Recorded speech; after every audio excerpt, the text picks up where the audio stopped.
Colby. Oh, 93. Those 2 degrees It make is the it heat toasty. index. Yeah, you don't even really want to drive with your windows down. It's just so hot out there. I know. You might need a light jacket Friday evening. Really? You will. Colby won't. Doesn't that sound nice? He'll be in a tank top with shorty shorts on, running down the street yelling at people. Well, I do that in November. So. I know, right? Awkward and weird at the same time. All right, hey, changes are happening, though, and this is what I'm talking about here. The heat dome is beginning to break down. Before we get to that, though, this is, North Carolina. Earlier today, that is a violent EF3 tornado that went through the Pfizer plant in Rocky Mount, North Carolina. On the ground for quite a while. Had winds of 150 miles per hour, multiple vortex. Look at the vortices here on the backside. Watch this right here. We'll do it one more time here for you. And yeah, that's a fast-moving tornado. That's a big problem. And right here, look at the front lip of that thing, but right in here. There's a vortice. Look at the motion. Fast, fast, fast. And then out ahead of it, we have debris being lofted and pulled. Oh, power flashes. Here we go. Anyway, North Carolina. They don't see tornadoes like that very often. At all, not that strong. Okay, back to it. Here we go. Things are changing. The heat dome is finally beginning to lose its grip a little bit, all right, in the form of we're breaking down the dome. Anytime you can get rain like that on the radar, the heat dome is beginning to, again, lose its grip, beginning to weaken a little bit, but lots of rain across Kansas and southwest Kansas here. A few of these have been severe. It's going to be a wet night in our panhandle. What's new? It's been like this the last month, and this will make it eventually into northwestern Oklahoma after midnight tonight with some nice rains there. Here in Oklahoma City, I think we basically stay dry tonight. Tomorrow night, that'll be a different deal. 86 right now, 86. There it is. I lied to Colby. It's 95. It feels like still like 95, so hang on. Our humidity, 70%. The pressure this hour, it's rising. Dew point of 75 degrees. So the moisture has really come flooded back, all right? So, yeah, it's thick, it's muggy. Lots of 80s out there, mid to upper 80s. Rain cooled, 70s in the panhandle. So let's just get to it here. Future Next Gen Live. The rain in the northwest comes in tonight. It begins to weaken tomorrow morning.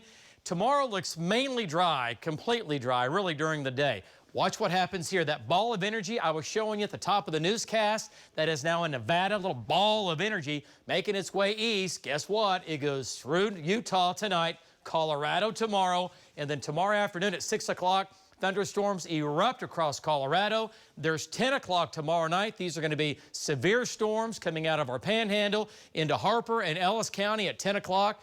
There's midnight to 3 a.m. A wall of storms will move from west to east across the northern half of Oklahoma.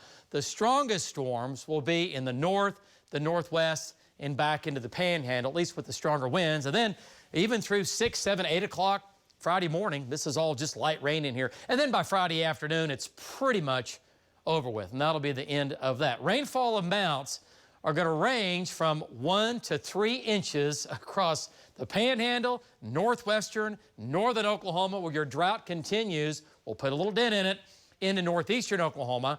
Here in Oklahoma City, we're showing barely a drop, but I think we pick up quarter, maybe a half an inch in Oklahoma City. I want to point out, south of I-40, southern Oklahoma, you don't get much at all out of this. All right, lows tonight.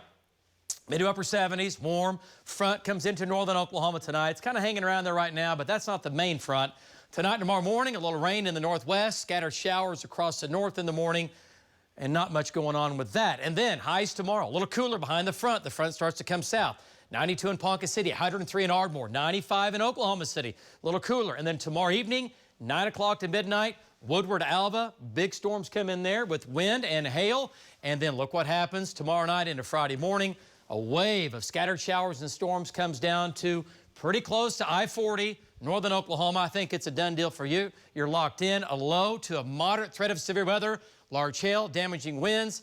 And again, I think the highest threat for the wind will be in the northwest. Here in Oklahoma City, still can see some gusts, 50 to 55, maybe 60. And the biggest hail, quarter size, that'll be in the north.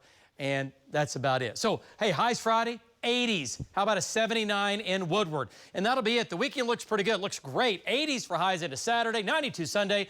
But it lasts about 4 days. And then next week, the heat dome, yep, it returns. Oh, boy. Colby, back to you.